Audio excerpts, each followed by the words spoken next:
Good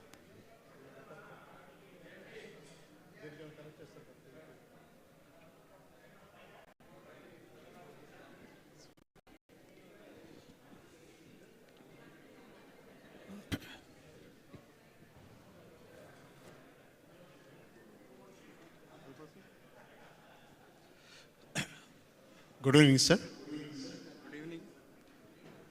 Again, once again, welcome to this 28th Annual Convention, ISAPM 2022, and also National Conference on the Livestock Productive Enhancement Productivity. We consider that in livestock production management, you are a very expensive, a very good, excellent academician. When we studied undergraduation and also postgraduation, we your textbooks and grown up academic activities. When you are teaching, that was the time, so everything was new. So you and seen these systems, and you must have documented in text form. So they are very valuable to the country, sir. On this occasion, so now this is a third generation, we can consider fourth generation we are. You are the first generation. So there is a lot of difference, the first generation and fourth generation, in terms of livestock production systems. Can you make out what exactly the difference between the first generation and the present generation?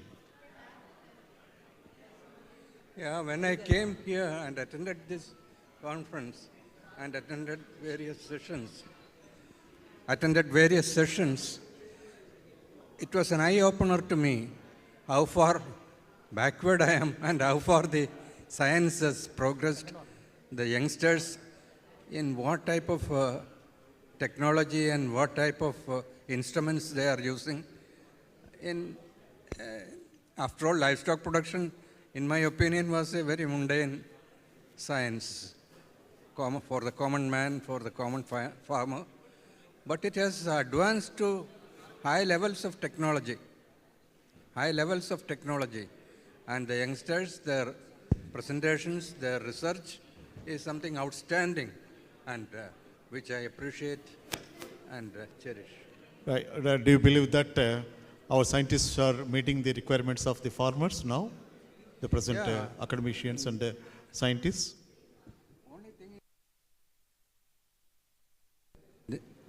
This should be transferred to the farmers. They are at an ivory tower. They have to come down and take it to the farmer so that he can apply. Of course, some of the elite farmers, they can do it. But what about the ordinary farmer? He should be somehow brought in. And for that, extension activities have to be strengthened. Right, sir.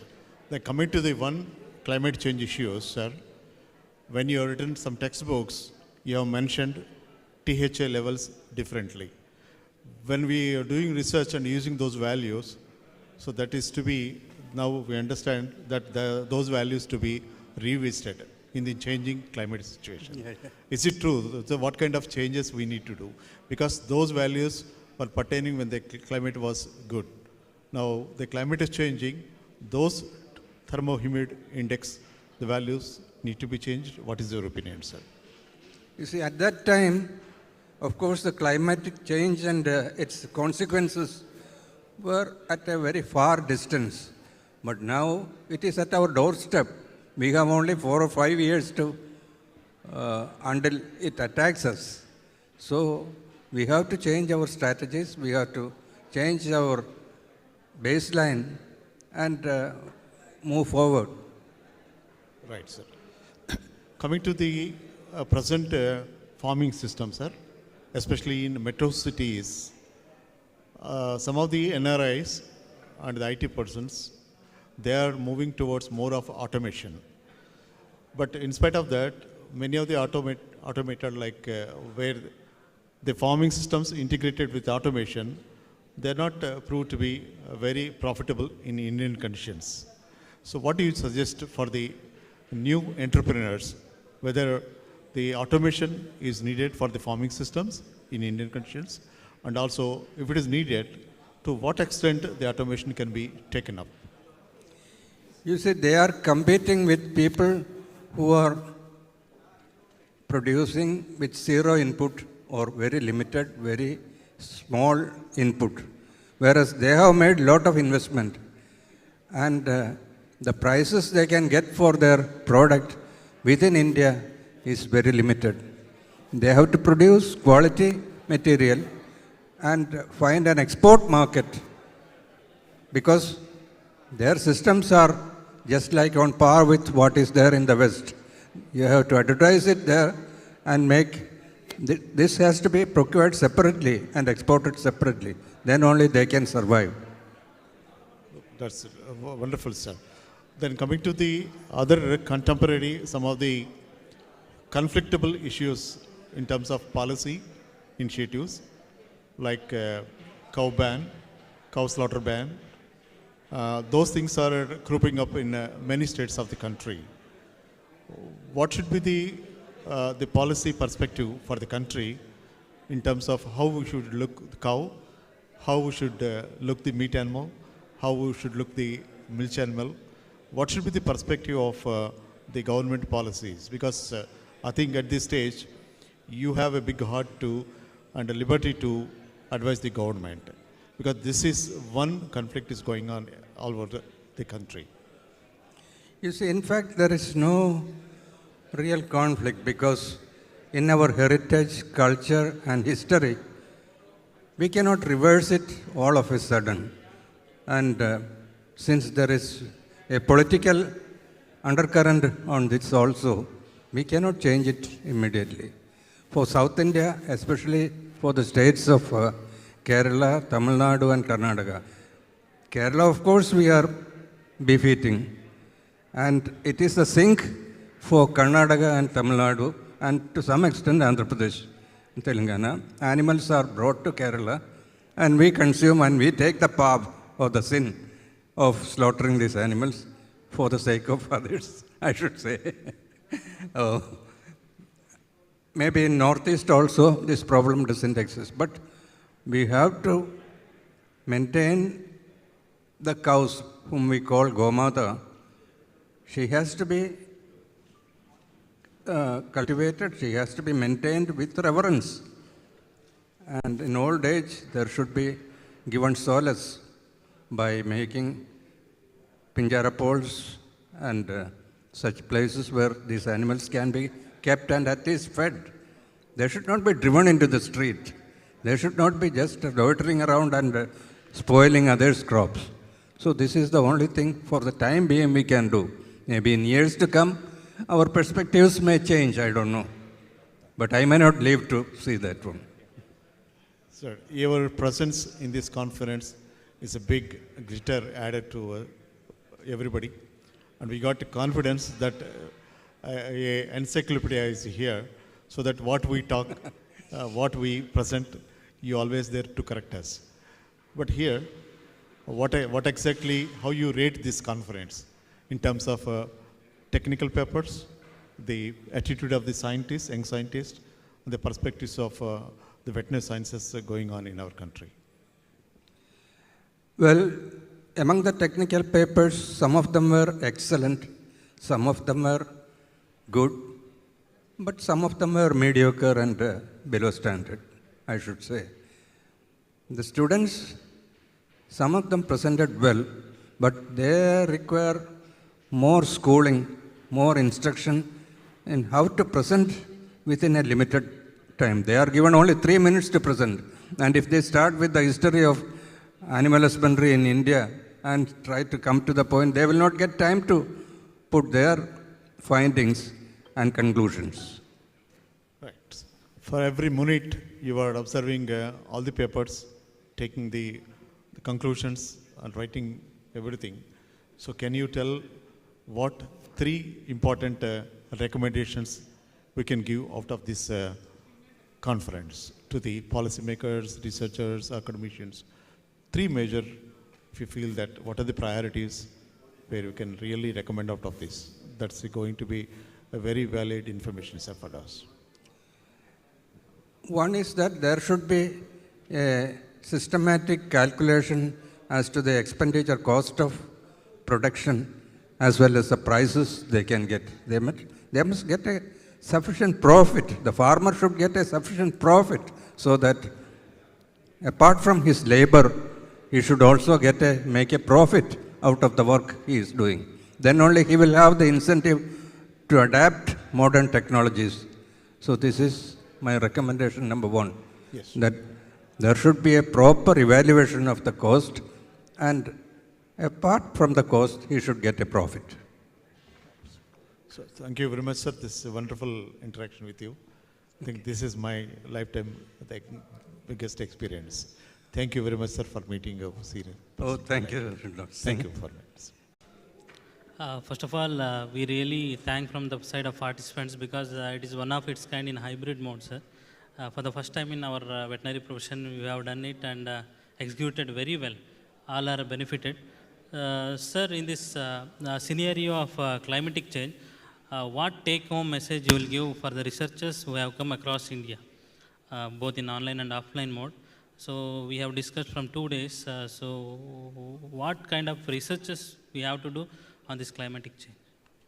So, you know that third world countries, developed countries are blaming some of the developing countries, mostly our Indian and other Asian countries. In addition to that, the livestock is being blamed for the change in the climate. It is not exactly the livestock that really changing the climate. We have the data that the man is selfish, so we wanted to be comfortable. Yes. Then in the process, we are going for some comfort, thereby adding a lot of the pollution to the GHGs. Green gases emissions are there. In addition to that, the fuel out of the vehicular pollution and all is picking up. If you see the data, the livestock contribution to the methane emission is considered to be minimal. And if you also compare the developing countries and the developed countries, India is not at all contributing because our feeding system is mostly roughage-based feeding. When you go for the roughage feeding for the livestock, then definitely methane emission will be minimal. If you use more of mash kind of feed, so that really staying time in the digestive system is minimal, that leads to more of the methane emissions. So blaming India is not correct. Okay. And if you, the data establishes the fact that India is no way contributing greenhouse gas emissions at all. But still we have to minimize some of these methane emissions by various scientific procedures. You know that the feeding strategies are there. Yes. So in fact, one of the papers we presented, so we can change the feeding strategies where it can reduce the methane emissions. Then second thing is, nowadays genetics should act. So they should synthesize the breeds which can really convert the roughage into the, and also reduces the methane emissions. For that, they can synthesize some of the breeds which can withstand and tolerate the climatic conditions and also least emitting the gases and all. So the genetics have major role and also nutritionists should play a vital role in this. Okay, thank you. So do you feel our indigenous breeds we can adopt more than crossbreeding program what we have now, because our indigenous breeds are also producing almost on par with some of the exotic breeds which we seen from yesterday's presentations.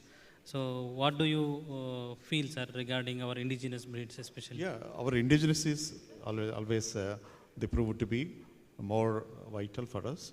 And you know that the Bengal, yesterday, Sri Muralinath Garu, Yes. one of the conservationists, he has presented the data base of 1800s, 1900s. Even we have some of the data in our farms that the Bengal cattle produce around 16 to 20 liters of milk. So it's not the peak milk, it's the average milk yield. So that shows that indigenous animals are also capable. And we got wonderful breeds like Sahiwal, Gir and all. So they are very known for their milk production. And nowadays, the relationship between this B1, B, and some of the amino acid profiles also, considered to be, it is also proved by many scientists that our indigenous cattle are capable of producing A1 milk rather than, so where it is considered to be the healthy, so that really add value to the milk produced by our own indigenous animals. So there is a need to conserve these indigenous breeds in our country, and we should also make them more milk producing animals, like Ongol should be converted into more milk producing animal rather than as a dual purpose animal. So that sort of activities are going on under the Rashtriya Gokul Mission. So they're supporting, the central government is supporting a lot for this conservation of these breeds. Still, the scientists should work more of say improving their productivity. Then definitely, if you have some, provide some, if you add some economic value to the indigenous breeds, as I say cattle and other breeds, definitely they can survive. The farmers can take up, raid them, and that will have a more future. Yeah, really, indigenous breeds will prosper our country. Sir, regarding the theme of this conference, eco-friendly, so how we can adopt eco-friendly management practices or feeding practices or the production practices in animal husbandry, and how an LPM person or a scientist can contribute to the nation's GDP or farmers' income? I can consider that livestock production management is a very important subject in both BVS and post-graduation level. LPM gives all the comprehensive information about the applied aspects of animal genetics, nutrition, healthcare, and whatnot, all the subjects. So a postgraduate in livestock production can be considered as a complete scientist, because he is well aware of all the sciences, basic sciences, which are required for the improving the productivity, which he can only really apply to the farmer level. That's why LPM is considered to be the say scientist group merged into one major scientist. So I congratulate you also, a LPM scientist. Yes, sir. Yeah. Thank you very much, sir. This was really a great opportunity for us to have a leader or a president like you to our society. You are an inspiration for all young LPM faculty or students. So really, we enjoyed these 2 days, and maybe third day we'll be enjoying, and hope so we'll take so many messages and research ideas with this conference. Sir, please give us some concluding remarks from this discussion. So for you youngsters, definitely I need to correct you. The final sayings, we are not enjoying. The day started, we started enjoying. I think after third day, so tons of responsibilities on your shoulder, and your shoulder mainly. That's why I put a question for a senior person like Dr. C.K. Thomas. So we are in fourth generation. We are in third generation. Sir was in first generation.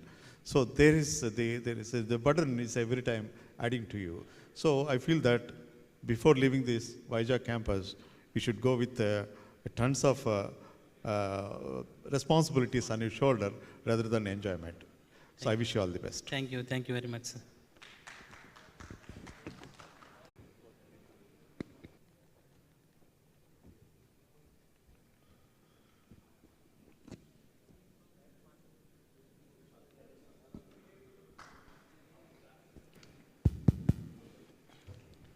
First of all, hearty congratulations from ISAPM Society members and all the delegates for organizing a wonderful conference, UTKARSHA. At the same time, we have a lot of inputs from you to be taken over. So first and foremost, my question to you is, why should we go for producing livestock? What's your take on that? Why we need to produce livestock? Yeah, I need to first initially emphasize the nomenclature of this conference. We go with that. Probably those who are considered to be the very, very intelligent among the group, they must have browsed what exactly Utkarsha it is. Utkarsh, it is a Sanskrit word. Those from my friends from Orissa, they claim it's a Odia. Utkarsh means to rise. What exactly this conference is going to raise? When we named it, we were aiming to raise three things.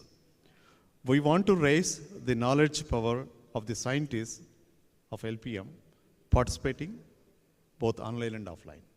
So to raise the knowledge level, and the LPM scientists are capable of to raise the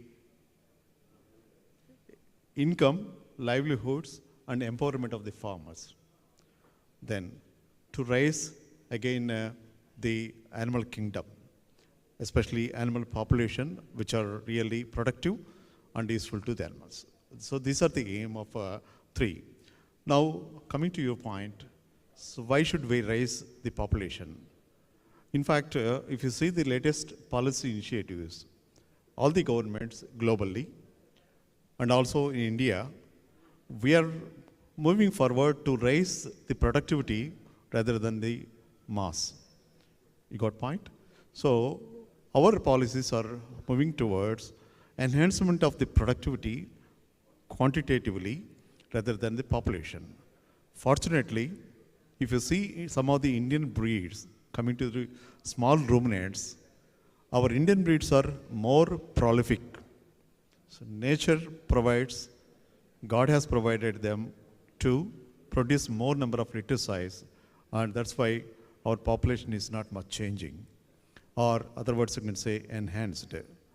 After all, after domestication, the purpose of domestication of animal from wilder to our own needs, mainly to extract, explore something, a product from them which really nurtures our own families through nutrition.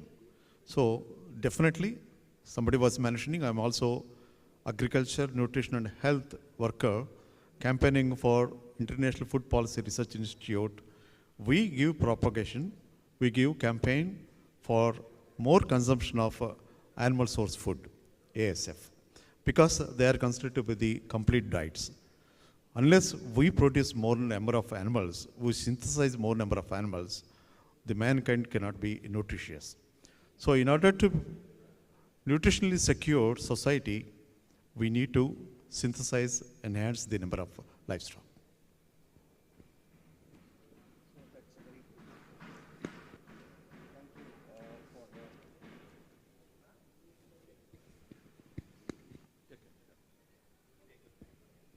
Thank you so much for giving the importance of nutritional security and livestock, role of livestock. So now it's such a honor to be sitting with you and interacting with you. I was getting all those positive vibes. So now I want to take you to slightly higher level. Are we consuming enough nutrients? When you said that nutritional security is very important to produce livestock, human nutritional security. So are we producing or are we doing enough as far as nutritional security is concerned? Or we have to still do better in terms of food from animal origin? In fact, the element, the farmer is doing everything. The scientists are giving confidence to them. That's all. So the farmer is really producing the product. The animals are coping up with the climate changes with limited feeding resources, but scientists really giving confidence through our interventions. That's all. So you mean to say we are consuming enough of livestock food and we are working in the right direction? Yes. You might have seen that the mortality pattern or kind of the disease pattern, right from post-independence to the present modern world, modern era. You can see the mortality and also aging factor reduced, and livability, the lifespan has enhanced. That's the fact. Like countries like Bulgaria, Yugoslavia, the people live, average lifespan is 95 years because they consume more of milk products. This is a fact that animal source foods are definitely provides nutrition security, enhances the lifespan. Sir, when the message is so loud and clear that consumption of animal products will enhance the lifespan and health of the human beings, what do you say for those people who advocate more of veganism, plant protein, and totally veganism is extreme form of eating where they don't touch even milk also? What is your message to them who are sort of Against the whole livestock industry, they hate meat, milk, egg, whatever it is coming from, animals, they say it is sin and all. So what's the message for? Yeah, there are various concepts working on this. Even just seen they claim that if you synthesize one animal, it's going to affect the water bodies, so the water level in the earth. Then that is going to depleting the water level. Then why you should produce synthesized animal? The point here is, in order to have a ecological balance, we need to have all the elements in the environment. So veganism is a different concept. I'd like to tell one thing here. The money paid towards the food or the paying capacity of different countries, if you take Pakistan, Pakistan is paying a lot for their food. An average Pakistani pays more than a US person or Indian person. You know where he is spending? He is spending for more towards non-vegetarian diet, animal source food. Whereas if you compare the price index, the price you pay for the vegetarian and non-vegetarian products, the non-vegetarian animal source food appears to be expensive. That is the reason why the poor man always loves to have a vegetarianism. But it's not alone related to the nutritional security, and throughout the world, different concepts, including related to the religious factors, those are really leading to the veganism and all. Sir, my next question to you is, US with just 10 million of cows or dairy animals produce as good amount of milk as India with 300 million cattle and buffalo, sir. What is your strategy to bridge this gap? That is huge gap, 10 million and 300 million, and amount of milk produced from both the countries is same. And the population there is 30 crores and here it is 130 crores. So naturally, there is too much of burden on our animals for the space, for the food, and from population size, they have to feed a lot of people. So how do you see this aspect of India? We have to see this animal population as a biodiversity. It's a wealth. When you consider any country's wealth, you should take the population of the livestock along with other assets also to be considered. When we have more than 300 millions of cattle, it's a wealth. Irrespective of the productivity, leave out to that. But the pattern of the feeding resources, the pattern of feeding in US and other places, and the productivity of those developed countries with our country is different. And almost most of the animals are living on the natural resources in India. So we should not have any policies to reduce the number, because God has created certain animals, human being, different creatures, in order to maintain the balance and also biodiversity. So our policy should not at all aim on the reducing number. We should always aim for consider them as a wealth to the country. So thank you, sir. And now my last. The migratory patterns, lifestyle pattern of the shepherds or Gujars, whatever the community it is. And in Andhra Pradesh also, we have carried out a lot number of studies on the migratory pattern. Some of the basic problems in migratory pattern, mainly with the small ruminant system, is so whenever there is a short of rainfall, whenever there is a good shrinkage of lands, so the shepherds move along with the sheep flocks, moving for a long distance. And we, as per our studies, we have shown that more than 6 months they are in a migratory pattern. You understand, during 6 months, they'll always be with the animals. They lose their social status, and the children lose their education, and it is going to affect their socio-economic factors also. In addition to that, and recently, some of these latest movies also came out in this. They are the true depiction of the lifestyle of the shepherds. When they move out, it's very difficult to protect from the predators, thieves, and say emerging disease. Immediately it's outbreaks where we don't have the veterinary facilities. So they have to leave the dead carcass in the spot and they're coming out. And the major technical problem is, so because the flocks are moving in migration for 6 months, the inbreeding is a common feature leading to lamb mortality and lower birth weights and all. So these are the major issues. That's why, in fact, the SVBU and other many universities recommended something like we have to establish the blueprints of these migratory tracts, wherein we have to create a facilities of water bodies for the animals to drink water, and also we should provide a mobile veterinary dispensaries to take care of these animals to prevent from the outbreaks. So those kind of recommendations we have made. Accordingly, some of the governments are taking these recommendations ultimately nowadays. So the migratory pattern, in spite of that, so the hardships, now the burden is slowly reducing. Thank you so much, sir. It's a great honor chatting with you, and thank you for your valuable time. Thank you so much. Animals से हो रहा है उसमें क्या किस तरह की strategy अपन suggest करेंगे, एक ठीक है, और इंडिया को क्या करना चाहिए, दो ही क्वेश्चन होंगे मेरे. Okay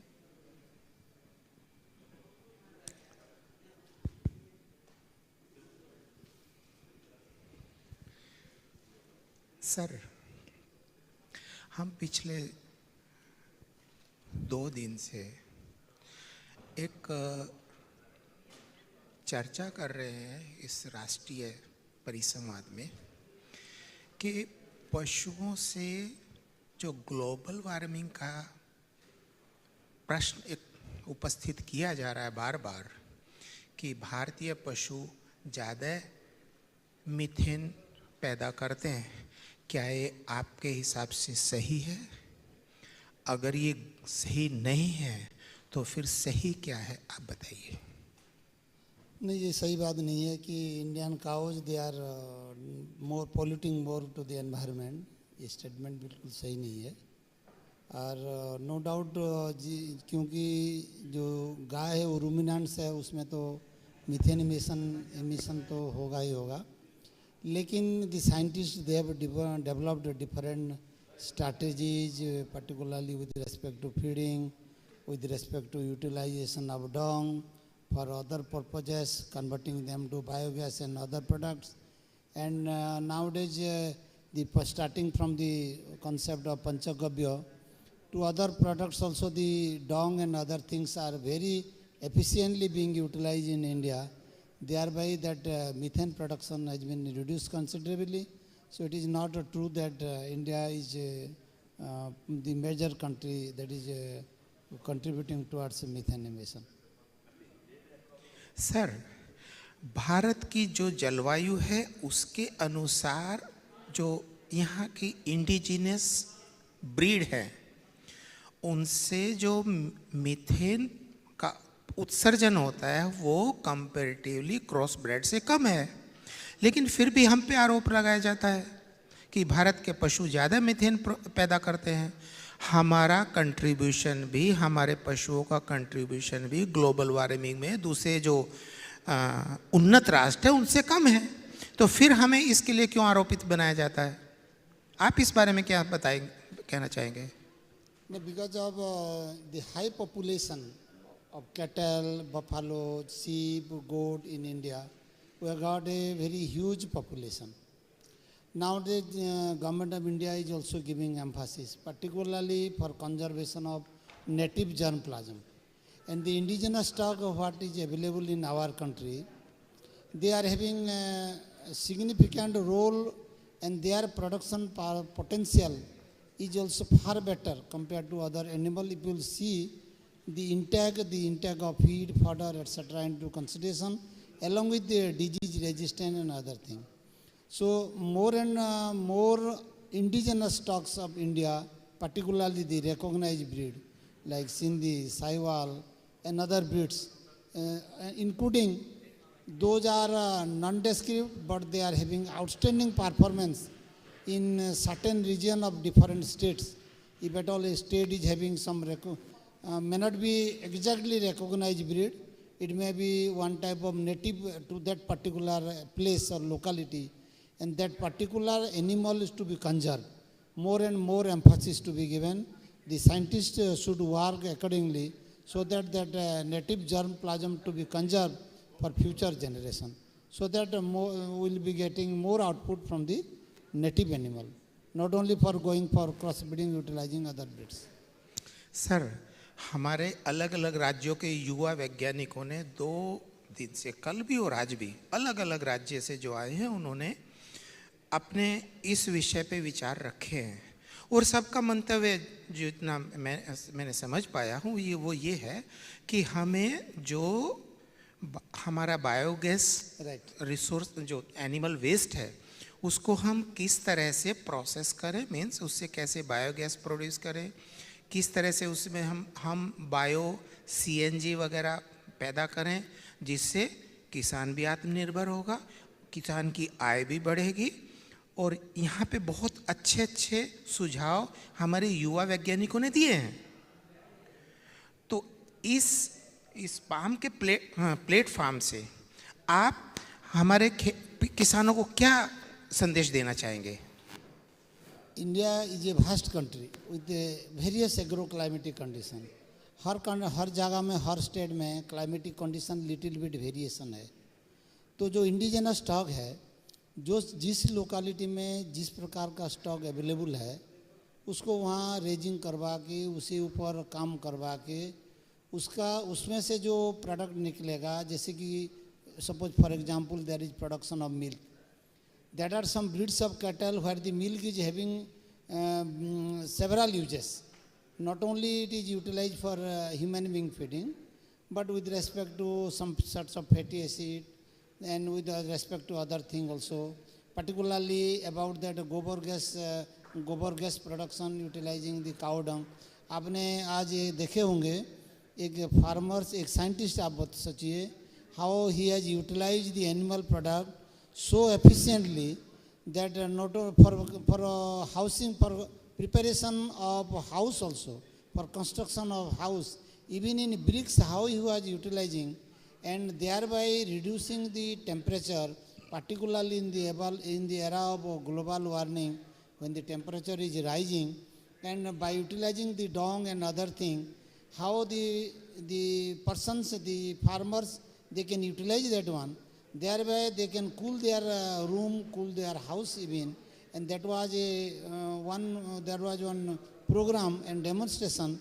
It was shown by one scientist that you might have observed today, how it is being utilized, particularly to reduce the internal temperature of the house, how the different animal product, particularly from cow, that was being utilized. Sir, आखिरी प्रश्न, इस पूरे कार्यक्रम के लिए जो हमारे society के अध्यक्ष हैं डॉक्टर कप्पा सर्जन राव, उन्होंने हमें मार्गदर्शन भी दिया है और एक प्लेटफॉर्म भी दिया है कि हम अपने राष्ट्र के लिए कुछ ऐसी योजना लेके आएं या ऐसा राष्ट्र को सुझाव करें जिससे ये हम गैसों का जो उत्सर्जन है पशुओं से वो कम कर सकें, पशुपालकों की जो आमदनी है वो बढ़ा सकें और जो हमारे पशुओं का उनका उत्पादन भी बढ़े। उसके लिए आप क्या हमारे पशुपालकों को सुझाव देना चाहेंगे? Actually, this is a 3 days program. Today, 2 days completed, and the steps taken by Dr. Reddy, our president of this society, is definitely praiseworthy, because during the corona pandemic, for the first time probably one dual system of presentation was adopted, where the participants, they can see throughout the India by participating directly in here itself, or through online route they participated. And for the first time I have also seen that the program, the presentation in online mode by different scientists across the country was so nice, so interactive, that it was being communicated, the different messages with respect to livestock production management for its livelihood development, livelihood security of the farmers, particularly rural farmer and other farmers. It was a very nice program that is being organized. And I am expecting that the scientists, the teachers, those they have attended this program, they have gathered a lot of knowledge, not only through this offline mode of coming to this place, through online also they have gathered a lot of knowledge, and that will be definitely being utilized in the farmers field for the benefit of the farmer of the country. Thank you. धन्यवाद sir. अभी इस platform से मैं एक उम्मीद लेके जाता हूँ कि हमारे जो अलग अलग राज्यों से, पूरे भारतवर्ष से जो यहाँ वैज्ञानिक आए हैं, उनको जो 2 दिन से हमारे अध्यक्ष डॉक्टर सर्जन राव का जो मार्गदर्शन मिला है, भविष्य में भी वो मिलता रहेगा, और सब वैज्ञानिक अपने अपने राज्य में जाके पशुपालकों के उत्थान के लिए काम करेंगे। जहाँ जहाँ जिसको ज़रूरत पड़ेगी ज़रूर हमारे अध्यक्ष उनकी मदद करेंगे, ऐसी मुझे उम्मीद है, और इसी आशा के साथ मैं भी अपनी बात यहाँ पूरी करता हूँ। नमस्कार। Thank you sir, thank you, thank you.